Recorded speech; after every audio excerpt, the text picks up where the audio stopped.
আগামীকাল 12 জানুয়ারি 2026-এর জন্য মার্কেট বিশ্লেষণ। প্রথমে দেখব ডিসিএক্স।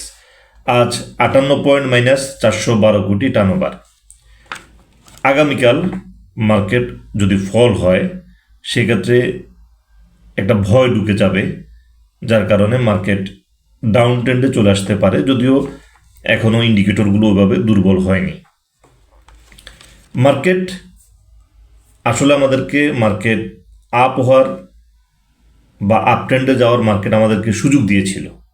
সেই সুযোগটাকে আমরা কাজে লাগাতে পারিনি। যখনই মার্কেট আপ ট্রেন্ড হওয়ার সুযোগ ক্রিয়েট করে দিয়েছিল তখন আমরা এন্ট্রি দিয়েছি ব্যাংকে, কিন্তু ব্যাংকের যে ভলিউম সেটা ইন্ডিকেট করছিল এখানে কোনো বড় পার্টির এন্ট্রি ছিল না, যার কারণে আজকের যে ফল, টোটাল ফলটা ব্যাংক সেক্টর কেন্দ্রিক ফল। যখনই ব্যাংক রেট ধরে রাখতে পারে নাই, মার্কেটের ইন্ডেক্স ডাউন শো করছিল, নেগেটিভ শো করছিল, তখন অন্য সেক্টরের শেয়ারগুলো জেনারেল ইনভেস্টর ভয় পেয়ে শেয়ারগুলো সেল করে দিয়েছে, যার কারণে আজকে 58 পয়েন্ট মাইনাস। তো আজকের মার্কেটের যে সেলটা, যে ব্যাংক সেক্টরের যে সেলটা, এটাকে যদি প্রপারলি আমরা ইউটিলাইজ করতে পারি তো আগামী কার্যদিবসেও আমরা একটা পজিটিভ মার্কেট ক্রিয়েট করতে পারবো, অর্থাৎ পজিটিভ মার্কেট দেখতে পাবো।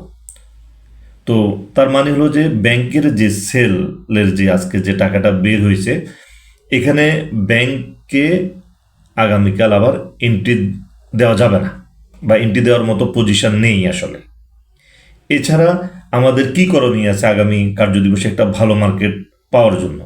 জেড গ্রুপ রিস্কি শেয়ার, আমরা এই জেড গ্রুপ শেয়ার এন্ট্রি দেওয়া থেকে আমরা বিরত থাকব। এটা গেল একটা। এরপর দেখব যে কোন শেয়ারগুলো থেকে পার্টি বের হয়ে গেছে, এই ধরনের শেয়ার থেকে আমরা এন্ট্রি দেওয়া থেকে বিরত থাকব।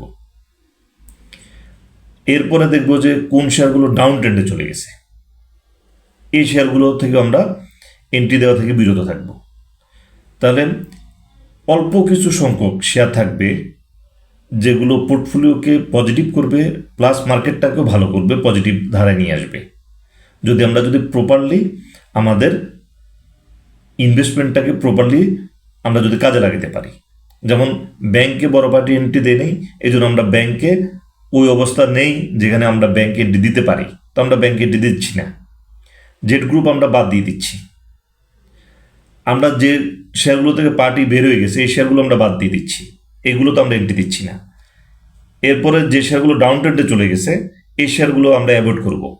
তো তারা আর অল্প কিছু শেয়ার থাকে যেগুলো পোর্টফোলিওটাকে ভালো রাখবে, প্রফিটেবল হবে, মার্কেটও পজিটিভ হয়ে যাবে।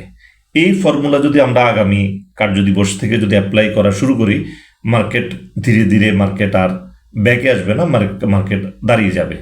তো আমি আশা করব এই ফর্মুলাটা আজকে যারা ভিডিও দেখেছেন তারা দেখবেন, তারা অবশ্যই শেয়ার করবেন, এবং এই ফর্মুলাটা যদি আমাদের ইনভেস্টররা প্রপারলি আগামী কার্যদিবস থেকে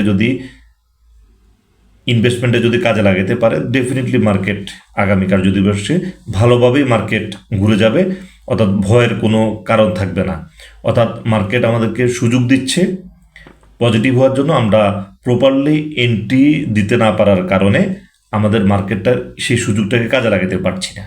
তো আমরা এই ফর্মুলাটা দেখব, যেটা হলো যে জেড গ্রুপ, যেগুলো থেকে পার্টি বেরিয়ে গেছে, যেগুলো ডাউন ট্রেন্ড, এইসব শেয়ারগুলো অ্যাভয়েড করে যে শেয়ারগুলো আপ ট্রেন্ড আছে, যে শেয়ারগুলো সাইডওয়ে আছে, এই ধরনের শেয়ার আমরা এন্ট্রি দেওয়ার চেষ্টা করবো, যাতে আমাদেরকে এখানে মার্কেট পোর্টফোলিওটা প্রফিটেবল থাকবে, পজিটিভ থাকবে, আপনি যেটাই কিনবেন সেটাই প্রফিট দিবে, প্লাস মার্কেটও প্লাস হয়ে যাবে, মার্কেটও পজিটিভ, ডাউন ট্রেন্ডে যাবে না।